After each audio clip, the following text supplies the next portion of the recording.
In today's bulletin, Europe's migrant crisis prompts calls for compassion. Church representatives say Nauru's immigration detention centre should be closed. And jail time for a Christian woman as faith and the law collide. This is InFocus Christian News and Current Affairs. The growing migrant and refugee crisis in Europe has triggered renewed calls from Christian leaders for compassion.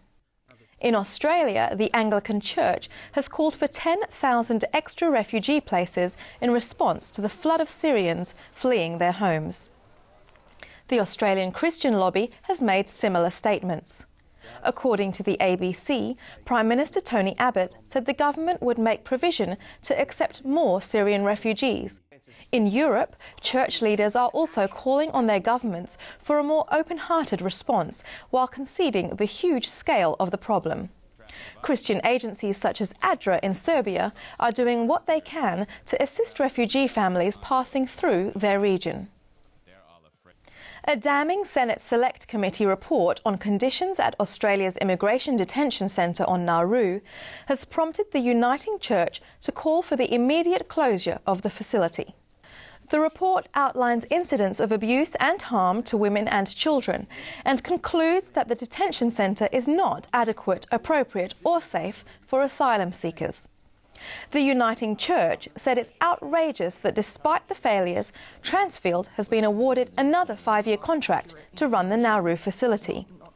Non-government organisation Save the Children has also expressed dismay that it will no longer be providing direct humanitarian support to asylum seekers at Nauru in the new 5-year contract period, and neither will any other organisation. Statistics compiled by the United Nations on global marijuana use reveal some surprising trends, with the South Pacific region receiving a number of dishonourable mentions. Papua New Guinea tops the global list of the most prevalent cannabis users, with nearly 30% of the nation's citizens believed to be at least occasional smokers. Not far behind are the Micronesian territories of Palau, the Northern Mariana Islands and Guam. Churches can play a very significant role in addressing the issue of drugs in the South Pacific. Education is a very important area, addressing the problems relating to youth. The church is connecting with the government in addressing the problem. The statistics blow a number of popular stereotypes out of the water, with the home of the dope-toting Rastafarians, Jamaica, being further down the list than Australia, and the drug-friendly Netherlands languishing at a much lower position than either of them. Singapore, with its death penalty for marijuana possession, however, had the lowest prevalence of all. A growing alliance of charity and development organisations is warning that some of our most generous giving is hurting rather than helping the world's poor. Our donations have an unpredictable impact on the local economy. Why would you go buy something? It's for free. Emergency disaster relief has become the permanent model. After 40 years, if you're still here, there's a problem. What happened to our cotton farms? That's all gone because of the negative impact of the imports at a second-hand level. The Poverty Cure and Action Institute is looking for ways to build up local economies in poor countries and designs church overseas mission trips so that they leave local people better equipped to care for their own needs. The challenge in short-term trips is to make sure that that incredibly positive experience that many of us have when we go is not achieved at the expense of the people that are receiving us around the world. And instead of us trying to start something, start from a humble posture of saying, what is God already doing in that community and how could we simply help that? It's time for a changed approach in how we do missions. In what's become a flashpoint in the discussion over religious freedom, a county clerk in Kentucky, USA, has been jailed for contempt of court after she refused to authorise a same-sex marriage certificate. Kim Davis has not issued marriage certificates of any kind since the Supreme Court ruled in favour of same-sex marriage. According to the ABC, she told the court she could not go against her conscience and Christian faith by authorising the marriage licences. Neither will she quit her job. In her absence, Ms. Davis' deputy clerks have issued a number of same-sex marriage licences, prompting celebrations from the couple's supporters. A clash over education funding in Israel has seen 33,000 students at Christian schools staying away from class while their teachers go on strike. According to Christianity Today, teachers at the mainly Roman Catholic schools say they've had enough of being discriminated against.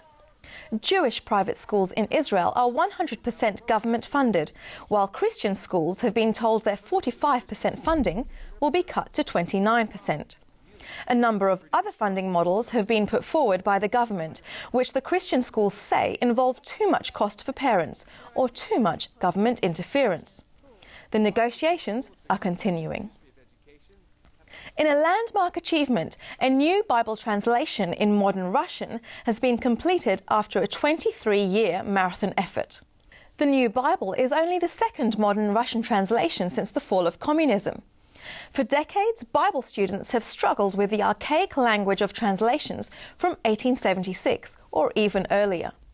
The Bible Translation Institute, which was formed in 1987, is a collaborative effort by the Seventh-day Adventist, Eastern Orthodox and Jewish scholars, and has produced a translation that is gaining a wide acceptance by Christian denominations across Russia.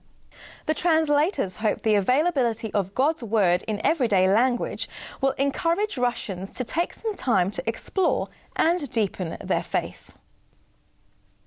There's an unexpected aspect to the recent hike in tensions between North and South Korea. The so-called threat of the gospel drifting across borderlines with the help of weather balloons. Christian ministries in South Korea calculate wind direction and other factors in deciding the best time to release their balloons, which carry Bibles and other Christian literature across the tightly controlled border to North Korea. The North Korean government, however, has described the balloon drops as psychological warfare and warns that it wouldn't take too much to turn South Korea into a sea of fire in retaliation. Christian organisation Voice of the Martyrs says the statements from North Korea show that the Christian literature is making an impact. Commitment to innovation in sharing the gospel has been spotted in Japan, where a 71-year-old retired pastor is going to great lengths to find and share stories of God's blessings. Pastor Masaru Kawagoe is passionate about meeting new people and collecting interviews and news that he can use for programs on Adventist World Radio. Just recently, he completed a 46-day tour of Japan from end to end, eating, sleeping and working in his car along the way, editing and uploading his radio programs. As he's getting older, Pastor Kawagoe has had to take things a bit easier. He used to do the tours on a bike. And that's the news for this week. For more videos from the Record InFocus program, visit our website at record.net.au. Thanks for watching. I'll see you next time. God bless.